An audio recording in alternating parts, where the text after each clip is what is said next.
यानी कि यहाँ पर इस देश को चलाएगी ब्रिटेन की रानी, ब्रिटेन के कानून के हिसाब से, और इस प्रकार से यहाँ पर 1947 तक भारत पर ब्रिटेन का राज होगा। अभी इसके बीच एक बहुत बड़ा हिस्सा छूट गया है और उस हिस्से को कहते हैं स्वतंत्रता संग्राम।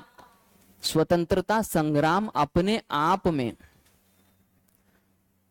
स्वतंत्रता संग्राम जो है अपने आप में एक चैप्टर है।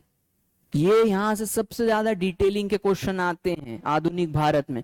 स्वतंत्रता संग्राम में क्या हो रहा था? तो जब अंग्रेज अपने तरफ से आगे बढ़ रहे थे तो हुआ ये कि 1885 में कुछ पढ़े लिखे लोगों ने एक अपना संघ बनाया और उस संघ का नाम दिया Indian National Congress. Indian National Congress आ रहा है समझ में? इंडियन नेशनल कांग्रेस जो है कि स्थापना 1885 में कुछ पढ़े लिखे वकील और समझदार व्यवसायियों के द्वारा होती है और 1885 में ये निर्णय लेते हैं कि हम अंग्रेजों से मांग के आधार पे कहेंगे कि आप कृपया करिए, सुविधा लोगों को दीजिए, वो दीजिए। मतलब इनका उद्देश्य भारत में आजादी प्राप्त करने का नहीं था, शुरुआत में अपनी मांगों को मनवाना था ताकि हमें एक अच्छा जीवन मिल सके। बाद में जाकर के 1885 से आगे बहुत सारे अधिवेशन होते हैं और अधिवेशन सबसे ज्यादा कहां पर होते हैं?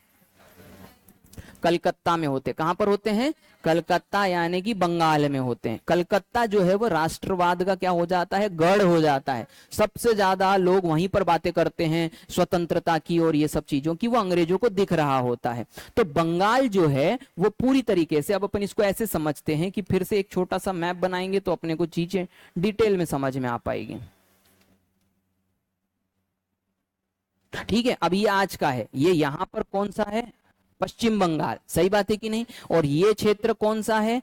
बांग्लादेश। अब ये पूरा का पूरा हिस्सा जो था ये था बंगाल। पहले क्या था? जब ये टूटा नहीं था तो आजादी के पहले, तब ये पूरा बंगाल कहलाता था। अब क्या हो रहा है? 1885 के बाद में लोगों के अंदर जागरूकता आ रही है कि नहीं यार, हमको अपने अधिकार चाहिए, देश चाहिए, ये चाहिए, वो चाहिए। तो अंग्रेजों को ये दिख रहा था कि ये सबसे ज्यादा कहां पे होता है? कलकत्ता में। कलकत्ता यानी कि बंगाल। एक काम करो, बंगाल को तोड़ दो। तो 1905 में क्या होता है? 1905 में बंगाल का विभाजन कर दिया जाता है। और विभाजन किस आधार पे किया जाता है कि ऊपर वाले क्षेत्र में हिंदू लोग ज्यादा हैं और नीचे वाले क्षेत्र में मुस्लिम संख्या ज्यादा है। तो बदलाव इस तरीके से किए जाते हैं कि कहीं ना कहीं इनके बीच में धार्मिक भावनाएं जो है वो ऊपर उठे, तो राष्ट्रवाद की भावनाएं जो हो जाएगी वो डाउन हो जाएगी। तो यहां पर पश्चिम और पूर्वी जो बंगाल होता है उसको इस तरीके से अलग कर दिया जाता है। अब ध्यान देना, 1905 में जो ये बंगाल का विभाजन किया जाता है, इसका परिणाम हमको दिखाई देता है 1971 में। 1971 में एक लड़ाई होती है जो पाकिस्तान से हम लड़ते हैं, जिसमें हम जीतते हैं। और बाद में जब 1947 की बात करेंगे, 1947 में जब भारत आजाद होता है तब एक पाकिस्तान नहीं बनता है। कितने पाकिस्तान बनते हैं? 2 पाकिस्तान। जो बांग्लादेश था वो भी पहले क्या था?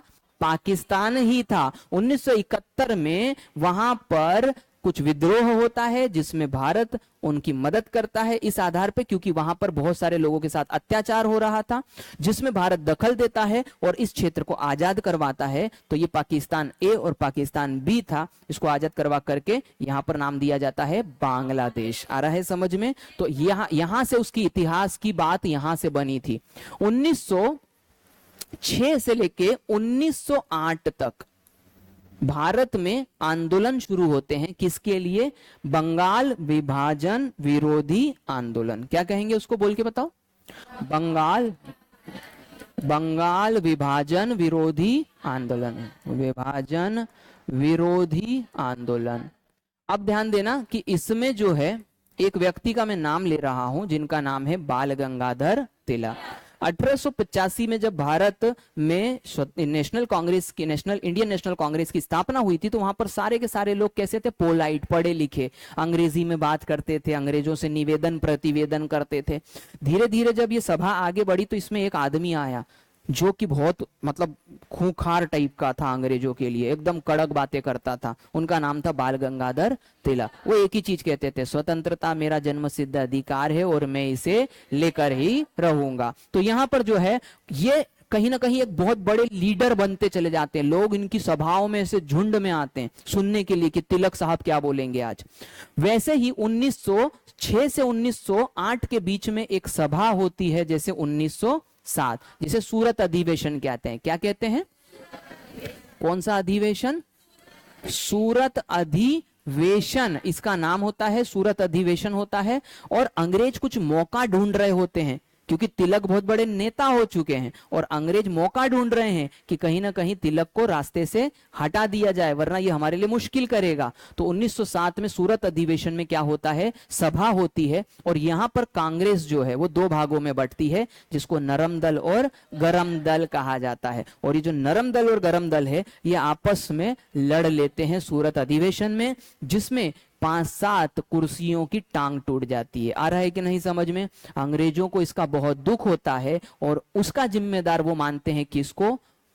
तिलक को। किसको मानते हैं? तिलक को। और इतनी सी बात पर कि कुछ लोगों में लड़ाई हो गई है और कुछ कुर्सियों की टांग टूट गई है, वो 6 से 8 साल तिलक को क्या कर देते हैं? जेल में। क्योंकि कहीं ना कहीं तो बहाना चाहिए था किसी न किसी प्रकार का कि तिलक को रास्ते से हटाना है। तो 1907 के सूरत अधिवेशन के बाद में तिलक को क्या हो जाती है? जेल हो जाती है। और ये जो बहुत बढ़िया चीज उठ रही थी वो फिर क्या हो जाती है? दब जाती है। क्या मेरी बात आपको समझ में आ रही है? चलो, तो यहां तक तो अपन आ गए हैं। ये थोड़ा सा भारत का मैप थोड़ा छोटा कर ले, है ना। अब इसके बाद में हमने यहां पर बात करी सूरत अधिवेशन की। सूरत अधिवेशन के बाद में अब तिलक नहीं है। कौन नहीं है?